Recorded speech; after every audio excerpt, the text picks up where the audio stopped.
My mother demanded I purchase a 5-bedroom mansion solely so my unemployed brother, Walker, and his family could live in luxury on my dime. I smiled, agreed to handle their housing, and secretly closed on a 1-bedroom historic cottage. When they saw the keys, they screamed. Before we continue today's story, we have an urgent announcement to make. Due to technical issues, we are pivoting towards another channel. Please subscribe to our new channel, Inherited Revenge. You can find the link in the video description, the pinned comment, and the collaboration tag on this video. Make sure to switch over now so you don't miss out. Thank you for your support. Now back to the story. The betrayal didn't happen in a boardroom or a dark alley. It happened in my childhood kitchen, over a plate of store-bought cookies that tasted like sawdust and deceit. I was already vulnerable. I had been battling a severe migraine for 3 days, the kind that starts at the base of the skull and wraps around the eyes like a vice made of hot iron. My vision was swimming, my stomach was churning, and I was physically exhausted from a 6-month sprint at work, coding until 3 in the morning, managing a remote team across 3 time zones, and securing a promotion that came with a significant pay raise that I had, stupidly, kept to myself. Or so I thought. I had come over to my mother's house because she said she had soup. There was no soup. There was just Linda, sitting at the head of the table with her hands clasped, and Walker, my older brother, leaning against the counter with that smug, lazy grin that had been getting him out of trouble since he was 5 years old. "Isabella, sit down," Linda said. It wasn't an invitation, it was a summons. I sank into the hard wooden chair, shielding my eyes from the harsh, fluorescent overhead light. "Mom, I really just need to lay down. You said you made chicken noodle." "We have a crisis, Bella," Walker interrupted, taking a bite of an apple he had pulled from the fruit bowl. He chewed with his mouth open, a wet, smacking sound that made my headache pulse. "Jessica and I are getting evicted. Again." I sighed, rubbing my temples. "Walker, that's the 3rd time in 2 years. I told you, I can't lend you any more money for rent. I literally just paid off my student loans." "We don't need rent money," Linda said, her voice dropping to that silky, dangerous tone she used when she was about to ask for something impossible. "We need a solution, a permanent one." I looked between them, confused. "Okay, so Walker needs to get a job that pays more than minimum wage, or Jessica needs to stop buying designer purses on credit." Walker slammed the apple core into the trash can. "Don't start with that judgment crap. You don't know the pressure I'm under." "Here is the plan," Linda announced, sliding a piece of paper across the table. It was a Zillow printout. "I know you've been looking to buy a house. You've been saving for 5 years. I've seen your bank statements." My blood ran cold. You went through my mail." "I was tidying up," she waved a hand dismissively, as if violating my privacy was the same as dusting a shelf. "The point is, you have enough for a down payment on a substantial property. This one." I looked at the sheet. It was a sprawling, 5-bedroom colonial in the most expensive school district in the county. It was 3 times my budget. "Mom, this is insane," I whispered. "I'm looking for a small bungalow just for me." "Don't be selfish," Linda snapped. "Walker and Jessica and the kids need a place. You buy this house. You take the master suite in the attic, it's very private, and they take the main floors. You pay the mortgage, they cover utilities, when they can. You want me to buy a mansion I can't afford, to house a family of 5 that I didn't create?" I asked, my voice trembling not with fear, but with a sudden, boiling rage. "It's what family does," Walker said, winking at me. "Besides, you're single. What do you need space for? We're doing you a favor. You won't be lonely." The audacity was so heavy it felt like it was crushing my chest. They didn't see me as a daughter or a sister. They saw me as a wallet with legs.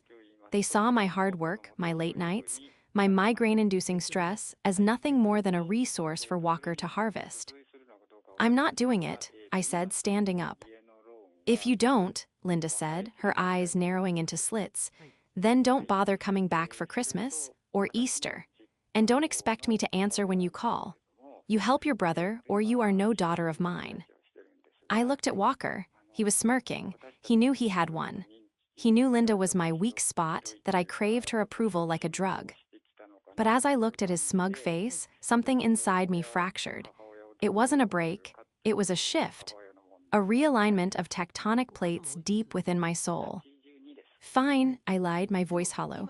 I'll look at the house. The betrayal wasn't Jay. Us that they wanted my money.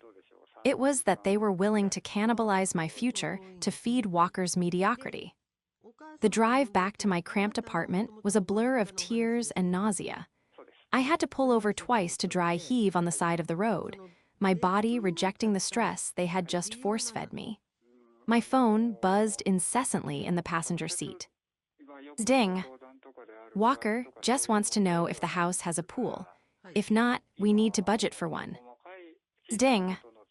Linda, make sure you get pre-approved by Friday. Walker's landlord is giving them 2 weeks. Ding. Walker, also, I need the garage for my workshop. Don't park your car in there. I stared at the screen, the blue light illuminating the tears drying on my cheeks. His workshop. For the woodworking business, he had started and abandoned 3 times. For the car restoration hobby that resulted in a rusted chassis sitting on Mom's lawn for 6 years. I gripped the steering wheel until my knuckles turned white. They were already moving in. In their minds, the deed was done. They were mentally arranging furniture in a house I hadn't even bought yet. That night, I couldn't sleep. I paced the floor of my tiny studio, the one where I ate dinner on my bed because there wasn't room for a table. I had saved every penny for 6 years. I drove a 10-year-old sedan. I cut my own hair. I did all of that to buy my sanctuary, a place where I could breathe. A place where silence was a feature, not a bug. And they wanted to take it. They wanted to fill it with Walker's screaming kids, Jessica's clutter, and Linda's judgment. I sat down at my computer, opening up the real estate listings. My finger hovered over the link for the 5-bedroom colonial Linda had demanded. It was beautiful, objectively, and it was a prison. Then I clicked on a saved tab. A listing I had been drooling over for months, but hadn't dared to show anyone. The Keeper's Cottage. It was a historic gatehouse, built in 1920. Fully restored. Slate roof, copper gutters, original stone fireplace. It sat on 4 acres of protected conservation land, meaning no one could ever build near it. It was expensive, almost the same price as the big colonial because of the land and the historical significance. But here was the kicker. It was 800 square feet, 1 bedroom, 1 bathroom, a kitchen the size of a closet but with marble counters, a living room meant for 1 armchair and a book. It was a jewel box, a fortress of solitude. I looked at the floor plan. Master bedroom, 12x12. Living room, 14x14. No basement, no attic access, no garage. A dark, cold resolve settled over me. It was the kind of calm that comes before a storm, or perhaps, right in the eye of it. I picked up my phone and texted my real estate agent, Sarah. I'm ready to make an offer, full ask, cash, but I have a specific condition about the closing date.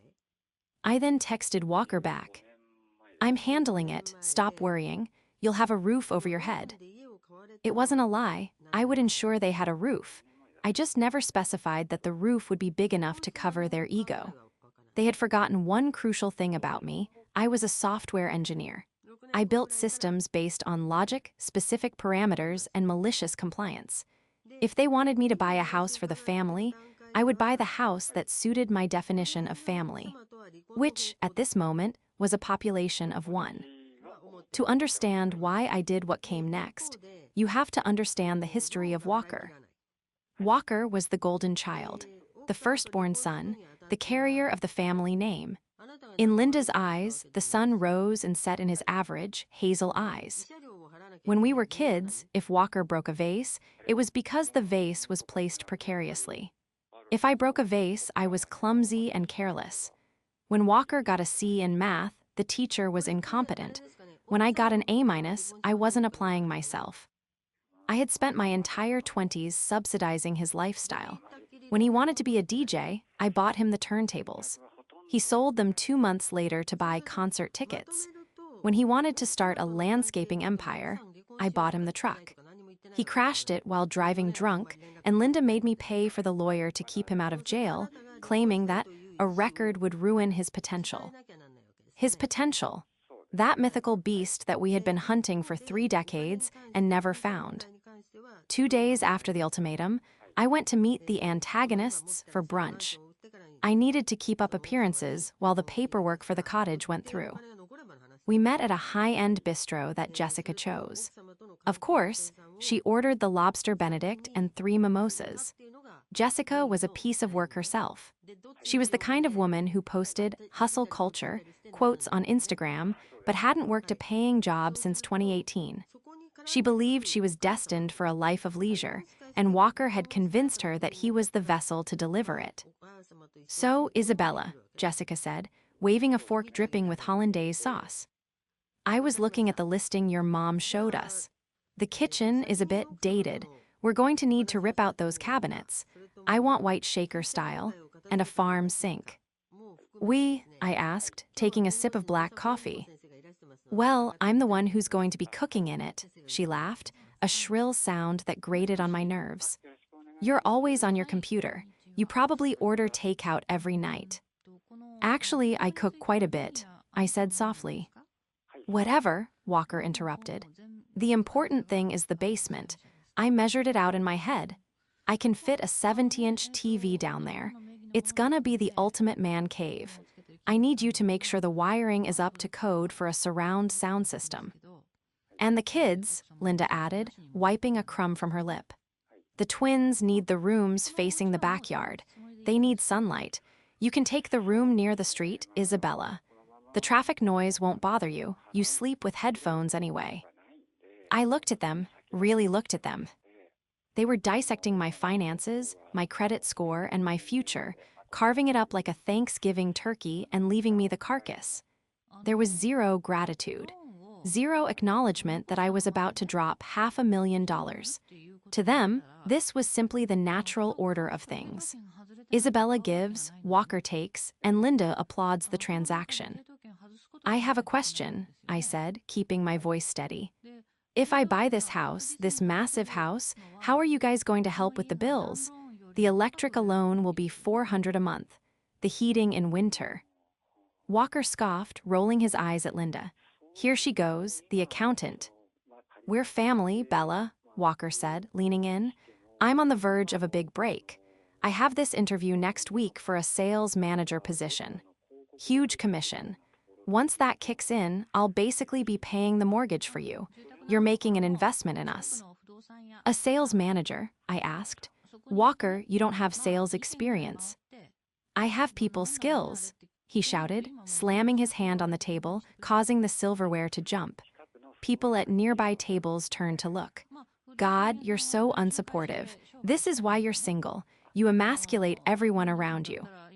Linda reached out and patted Walker's hand. "Calm down, honey. She doesn't mean it. She's just anxious. She's not used to making big decisions like this." She turned her cold gaze to me. "Fix this, Isabella. Buy the house. Apologize to your brother." I looked at the lobster on Jessica's plate, which I would be paying for. I looked at Walker's red, angry face. I looked at Linda's expectant, demanding stare. "I'm sorry, Walker," I said. "You're right. I'm going to make sure you get exactly what you deserve." I signaled the waiter for the check. I paid the $150 bill without a word. As I walked to my car, my phone buzzed. It was Sarah, the realtor. "Offer accepted. The keeper's cottage is yours, closing in 10 days. I smiled for the first time in a week. They wanted a house. I got them a house. The 10 days leading up to closing were a masterclass in dissociation. I was living 2 lives simultaneously. In one life, the reality my family inhabited, I was the dutiful daughter finally falling in line. My phone buzzed incessantly with their demands, which had morphed from requests into detailed architectural orders. Jessica sent me 42 links to farmhouse chic furniture, totaling over $30,000 with the caption, "Just ideas for the formal living room. Put it on your card for points." Walker sent me rough sketches of a media wall. He planned to build in the basement of the imaginary mansion, demanding I hire a contractor to pre-wire the drywall before move-in day. Linda called me every morning at 7:00 a.m. to remind me that the guest suite, my room, needed to be far enough away from the kitchen so I wouldn't disturb Walker's sleep when I made coffee before work. In my actual life, however, I was methodically securing my fortress. I wasn't just buying a house, I was buying my freedom, and I knew that freedom would need to be defended. I hired a specialized locksmith to install deadbolts on the cottage's heavy oak door the morning of the closing. I contacted the local internet provider to set up a business-grade connection solely in my name, with a password so complex it would take a supercomputer to crack. But the most crucial step was the investigation. I knew that once I dropped the bomb, that the mansion didn't exist and the cottage was a single-occupancy sanctuary, they would try to guilt me into submission. They would use their destitute situation as a weapon. We have nowhere to go, we'll be on the streets. I needed leverage. I needed to know exactly why they were being evicted this time. Walker had claimed the landlord was selling the building. It sounded plausible, but Walker's lies always had a distinct, sweet smell to them, like rotting fruit. I took a half-day off work and drove to the county clerk's office. Public records are a beautiful thing. It took me 20 minutes to find the docket number associated with Walker's current address. It wasn't a no-fault eviction. It was a lawsuit for destruction of property and breach of lease. I sat on a wooden bench in the hallway, reading the complaint on my tablet. The landlord wasn't selling. He was kicking them out because Walker had attempted to renovate the rental by knocking down a load-bearing wall to create an open concept flow, causing structural damage to the unit above. There were also cited complaints of noise violations, and this was the kicker, unauthorized occupants. I kept reading. The judgment included photos, holes in the drywall, carpet stained with what looked like motor oil, a backyard filled with rusting car parts. Then, I made a phone call to a friend of mine in HR at the company where Walker claimed to have his big interview for the sales manager position. "Isabella," she whispered, clearly sneaking the call. "I checked the system. We don't have a Walker on the interview schedule. We don't even have a sales manager role open right now. We're on a hiring freeze." I thanked her and hung up. My hands were shaking, not from fear, but from the sheer adrenaline of validation. He wasn't unlucky. He was a liar. He was going to destroy the mansion just like he destroyed the rental, and he had no job prospects to pay for the damage. I printed everything. The court documents, the photos of the destroyed apartment, the email confirming the hiring freeze. I put them in a crisp, manila folder. On the morning of the closing, I signed the papers with a steady hand. The keys to the keeper's cottage were heavy, made of old iron. They felt cold and real. "Congratulations," the title agent said. "It's a unique property, very intimate." "It's perfect," I replied. I walked out to my car and sent a single text to the family group chat. "I have the keys. Meet me at the address I'm sending now. Bring the U-Haul. Let's get this over with." The drive to the conservation land was agonizingly slow. I led the convoy in my sedan. Behind me, Walker drove a massive, 26-foot U-Haul truck that he had undoubtedly paid for with Linda's credit card. Behind him was Linda's SUV, packed to the roof with Jessica and the 3 kids. They followed me off the main highway, expecting to turn into Oak Creek Estates, the subdivision where the mansion was. Instead, I signaled left onto Old Mill Road. My phone rang immediately. It was Walker. "Where are you going?" he demanded, his voice crackling over the Bluetooth. "The GPS says the estates are the other way." "Shortcut," I said calmly. "Trust me." We wound through the dense woods, the road narrowing from asphalt to crushed gravel. The trees formed a canopy overhead, blocking out the sun. It was beautiful to me, but I knew it must look confusing to them. There were no manicured lawns here, no community pools, just silence and nature. Finally, we reached the clearing. The keeper's cottage stood there in all its humble, historic glory. It was a stone structure, charming and solid, with ivy crawling up the chimney and a small, perfectly manicured garden out front. But it was small, undeniably, aggressively small.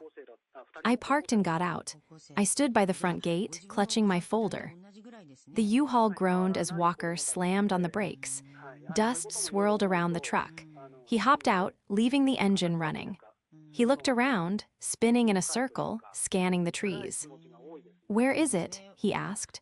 "Is the driveway behind this little shack?" Linda and Jessica spilled out of the SUV. The kids immediately started running toward the flower beds. "Get away from there," I snapped, my voice sharper than they had ever heard it. The kids froze. "Isabella, honey," Linda said, adjusting her sunglasses. "I'm confused. Did we stop for a bathroom break? Where is the house?" I took a deep breath. The air smelled of pine and damp earth. "This is it, Mom. This is the house." There was a silence so profound it felt like the woods themselves were holding their breath. Jessica looked at the cottage, then at the U-Haul, then back at me. A nervous giggle escaped her throat. "Good one, Bella," Walker chuckled, though his eyes didn't smile. "Okay, very funny. You bought the guest house or something? Where's the main property?" "There is no main property," I said, leaning against the stone gatepost.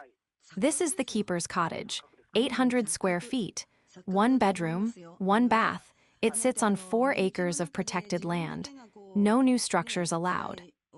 "I don't understand," Jessica whispered, her face draining of color. Where do we sleep?"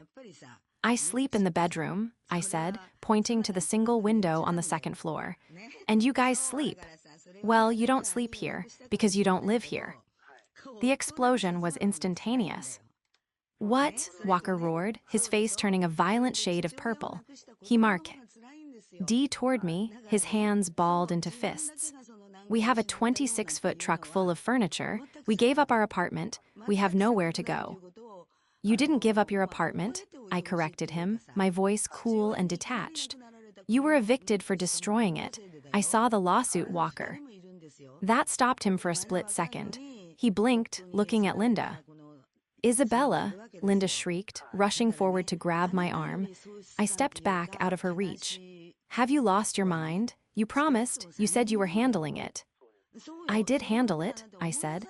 "You told me to buy a house. I bought a house. You told me to use my money. I used my money. You never asked if I was buying a house for you.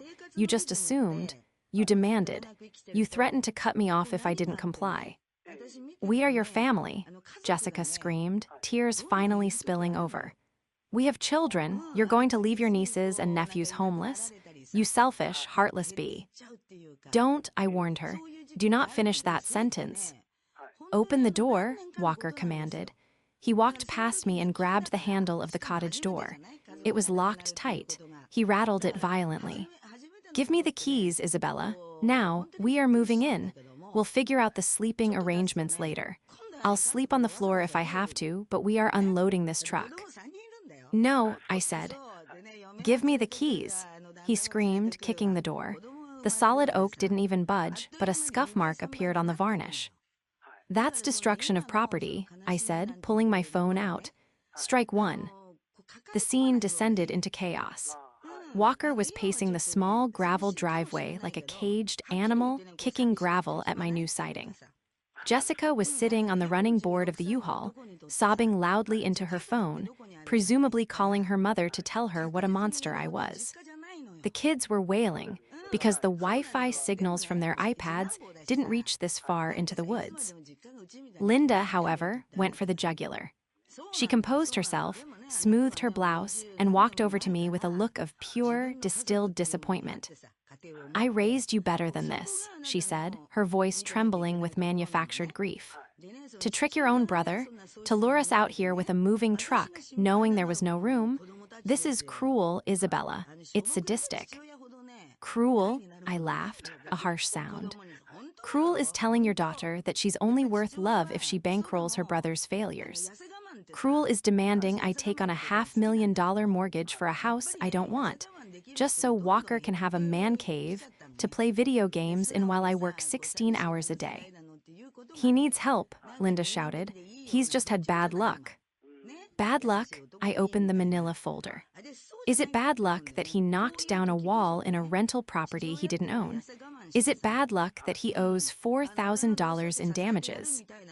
I pulled out the photos of the destroyed apartment and held them up. Linda recoiled as if I had slapped her. I didn't know about that, she stammered. Of course you didn't, I said. Because he lies to you, just like he lied about the job interview. I turned to Walker, who had stopped kicking the door and was now watching us with narrowed eyes. There is no sales manager job, Walker, I said, projecting my voice so Jessica could hear me too. I called the company. They're on a hiring freeze. There is no interview next week. You were planning to move into my house, let me pay the mortgage, and contribute absolutely nothing, just like you always do. Walker's face twisted. The mask of the victim slipped, revealing the predator underneath. You think you're so smart, he sneered, walking toward me again. You think because you know how to code and I work with my hands that you're better than me. You don't work with your hands, Walker, I yelled back. You don't work at all, that's the point. It doesn't matter, he shouted. We are here, the truck is here, we are moving in. We'll put the kids in the living room. Jessica and I will take the bedroom. You can sleep on the couch until we find something else. Unlock the door, or I will break a window. If you break a window, I said, holding up my phone, I will call the police. And since you're already in legal trouble for property damage, I don't think a vandalism charge is going to help your case. You wouldn't call the cops on your brother, Linda said, her voice low. Think about the neighbors. Think about the scandal. Look around, Mom. I gestured to the empty woods. There are no neighbors. That's why I bought it. There is no one here to judge me but you, and quite frankly, I don't care about your judgment anymore. Walker grabbed a crowbar from the back of the U-Haul. My heart hammered against my ribs. This was it. He was actually going to do it. Walker, put it down, Jessica pleaded, standing up. She's crazy, she'll do it. I'm not leaving, Walker yelled, swinging the crowbar through the air. I promised my kid. As a house with a pool, I promised my wife a fresh start. And this selfish, stuck-up brat ruined everything. He marched toward the beautiful, leaded glass window of the cottage. I'm warning you, I screamed, my thumb hovering over the call butts. He raised the crowbar. I already called them. A voice boomed from the tree line. We all froze. Standing at the edge of the clearing was a man in a green uniform, a park ranger. This is protected conservation land, the ranger said, walking toward us, his hand resting near his belt. I saw the U-Haul turn in. Commercial vehicles over 3 tons aren't allowed on this access road. You're tearing up the gravel. Walker lowered the crowbar, panic flashing in his eyes. Officer, this is a misunderstanding, Linda said, instantly switching into her helpless old lady persona. My daughter, there's been a mix-up with the keys. There is no mix-up, I said clearly. I am the owner of this property. These people are trespassing. I've asked them to leave, and he just threatened to break my window. The ranger looked at Walker, then at the crowbar in his hand. He looked at me, standing alone with my folder of evidence. Sir, the ranger said, his voice dropping an octave. Drop the weapon, now. Walker dropped the crowbar. It hit the gravel with a dull clang. You are going to regret this, Walker hissed at me, his voice shaking with impotent rage. You are dead to me. Good, I whispered. I've been trying to bury that relationship for years. The ranger stepped between us. Ma'am, do you want to press charges? I looked at my family. Linda looked horrified, not at Walker's violence, but at the fact that a stranger was witnessing it.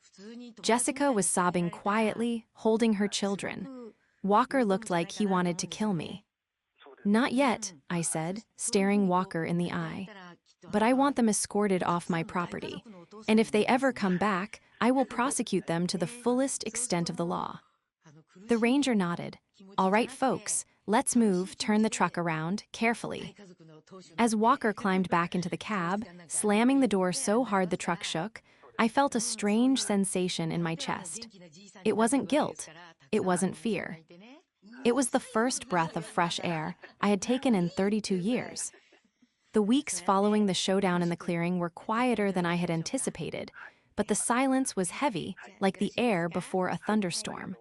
I spent my days settling into the keeper's cottage. Every morning, I woke up to the sound of birds, not angry text messages. I drank my coffee on the small stone patio, watching the mist rise off the meadow. It was paradise. But I knew it wasn't over. Narcissists don't just disappear, they regroup. The climax came, predictably, at a public event where they thought I would be too embarrassed to cause a scene. It was my cousin Sarah's wedding. I had debated not going, but Sarah and I were close, and I refused to let my family dictate my social life. I arrived at the reception hall looking better than I had in years. My skin was clear, my posture relaxed. I wore a dress I had bought with the money I didn't spend on a 5-bedroom mortgage. As soon as I walked in, the temperature in the room seemed to drop. Linda was holding court at a large round table near the dance floor, speaking in hushed, dramatic tones to my aunts. Walker and Jessica were there, looking disheveled and frantic. Jessica was wearing a dress that was clearly too expensive, and Walker was nursing a drink with a dark scowl. I took my seat at a table far away from them, next to some friends from college. I tried to ignore the glares burning into the back of my neck. Then came the speeches. After the best man finished a clumsy toast, Walker stood up. He wasn't on the schedule. He grabbed the microphone from the DJ, swaying slightly. "I just want to say a few words," he slurred into the mic. The room went quiet. To family, to loyalty, because some people in this room, they don't know the meaning of the word. My stomach tightened. He was going to do it. He was going to try and humiliate me in front of 200 people. My sister, he pointed a shaking finger at me, the spotlight following him. My own sister, Isabella, she let her nieces and nephews sleep in a Motel 6 for the last 3 weeks. She bought a house for herself, a selfish little hut in the woods, while we had nowhere to go. She promised to help us. She lied. Gasps rippled through the room. People turned to look at me, their expressions a mix of pity and judgment. Linda was sobbing into a napkin at her table, playing the grieving mother perfectly. "She has money," Walker continued, his voice rising. "She has so much money she doesn't know what to do with it, and she watched us struggle. She called the cops on me when I just wanted a place for my kids to sleep." I stood up, I didn't shout, I didn't cry. I simply walked toward the head table, my heels clicking on the NCE floor. I reached into my purse and pulled out the manila folder I had been carrying everywhere since the closing. "Walker," I said, my voice calm but amplified by the silence of the room. "Give me the microphone." "No," he yelled, pulling it back. "Everyone needs to know what kind of person you are." "They will," I said. I turned to the DJ, who looked terrified. "Cut his mic." The DJ, sensing the shift in power, killed the feed. Walker shouted into a dead microphone, looking foolish. "Everyone can hear me fine," I said, projecting my voice to the back of the room. "Walker, you want to talk about loyalty? Let's talk about the $15,000 I gave you for your business last year. Where did that go?" That's irrelevant," he shouted. "Let's talk about the apartment you were evicted from," I continued, opening the folder and pulling out the photos. I held them up for the tables nearest me to see. "The one you destroyed. The one you owe $4,000 on. Did you tell everyone here that you knocked down a wall without permission?" Murmurs broke out. My aunt leaned in to look at the photo of the destroyed drywall. "And the job," I said, walking closer to him. "The big interview for the sales manager position, the one you used to justify me buying a mansion. I called the company, Walker. They've been on a hiring freeze for 6 months. There was no job. You were planning to move your family into my house and have me pay for everything indefinitely." Walker's face went white. He looked at Jessica. She was staring at him, her eyes wide with horror. You said the interview was confirmed," Jessica whispered. "He lied to you, Jess," I said gently. "Just like he lied to Mom. He's been lying to all of us for years to cover up the fact that he refuses to work." "She's lying," Walker screamed, lunging for the papers. She forged those, she's jealous of me. But it was too late, the room had turned. The pity was gone, replaced by disgust. Linda stood up, her face a mask of fury. Isabella, stop this, you are ruining your cousin's wedding. No, Mom, I said, turning to her.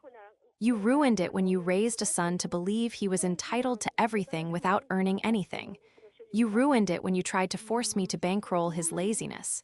I am done. I am done paying for him.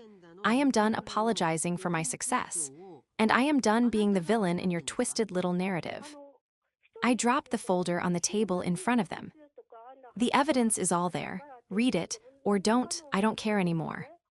I turned to Sarah, the bride, who was watching with her mouth open. I am so sorry, Sarah. I'll send your gift to your house. I walked out of the reception hall. Behind me, I heard Jessica's voice rise in a shriek. You told me you had the job. You told me she agreed to the house. Where is the money, Walker? I didn't look back. The fallout was swift and total. Jessica left Walker 3 days after the wedding. She moved back in with her parents, taking the kids. When she finally saw the court documents and realized the extent of Walker's financial lies, she filed for divorce. She actually sent me a text a week later. I'm sorry, I didn't know. Thank you for telling the truth. Walker's world imploded. Without my financial safety net, and with his lies exposed to the extended family, he had nowhere to turn. Linda tried to take him in, but her retirement community had strict rules about long-term guests. He ended up renting a room in a shared house with 3 other guys, working a construction job that actually required manual labor. Linda stopped speaking to me. She sent me one long, rambling letter about how I had destroyed the family and humiliated her. I burned it in my stone fireplace, watching the paper curl and turn to ash. It was cathartic. As for me, I found peace. The keeper's cottage became exactly what I needed it to be, a sanctuary. I spent my weekends gardening, reading by the fire, and hiking in the woods. I reconnected with friends I had neglected. I started dating a man named David, a landscape architect who loved the cottage as much as I did and never once asked how much money I made. 6 months later, on a crisp autumn evening, I was sitting on my porch, a glass of wine in hand. The sun was setting over the trees, painting the sky in hues of orange and purple. My phone buzzed. It was a notification from LinkedIn. Walker last name, viewed your profile. I smiled, took a sip of wine, and blocked him. The silence of the woods was profound. It wasn't lonely. It was full of possibilities, full of peace, and most importantly, full of freedom. I had built a fortress, not to keep people out, but to protect the peace I had finally found within. And for the first time in my life, I wasn't just surviving. I was home.